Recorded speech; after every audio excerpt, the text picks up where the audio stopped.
ઉત્તરાખંડમાં ગુજરાતી યાત્રિકો ફસાયા। વાદળ ફાટવાની ઘટના બાદ આ યાત્રિકો ફસાયા હતા।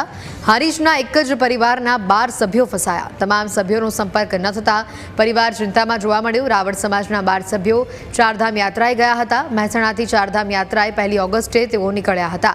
ફસાયેલા યાત્રિકો રાવળ કનુભાઈ કેશાભાઈ, રાવળ નર્મદાબેન કનુભાઈ, રાવળ રમેશભાઈ જીવણભાઈ, રાવળ લીલાબેન રમેશભાઈ, ઠાકોર દિનેશજી ગોવાજી, ઠાકોર નાગજી રૂપાજી, સુરેશભાઈ ભભાભાઈ રાવળ, ગીતાબેન સુરેશભાઈ રાવલ, કનુભાઈ સુમાભાઈ રાવલ, મંજુલાબેન કનુભાઈ, કમલેશભાઈ, આ તમામ લોકો અહીંયા ફસાયા છે। ક્રિષ્નાબેનનો પણ તેમાં સમાવેશ થાય છે। તમામ લોકો અહીંયા ફસાયા છે।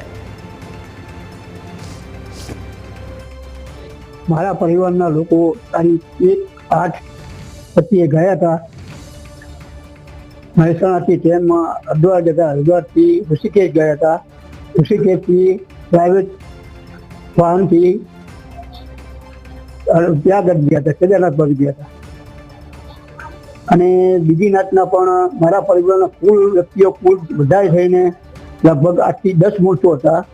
ઠાકોર પરિવારના બીજા 6 થી 7 હતા અને બીજા આડાવડા થઈને કુલ લગભગ 20 થી 21 જણનું ગ્રુપ હશે મારા ધાર્યા મુજબ। ના કોઈ સમાચાર મળ્યા નથી, કોઈ સંપર્ક 4 તારીખે થતો નથી। મારા મમ્મી પપ્પાને લોકો ચારધામ યાત્રાએ ગયેલ છે અને હાલ બપોરથી એમનો કોઈ સંપર્ક થતો નથી। આ કુટુંબ પરિવાર આખો બધા ત્યાં છે, બરાબર। કેટલા લોકો ગયેલા છે? 20 થી 21 લોકો ગયેલ છે।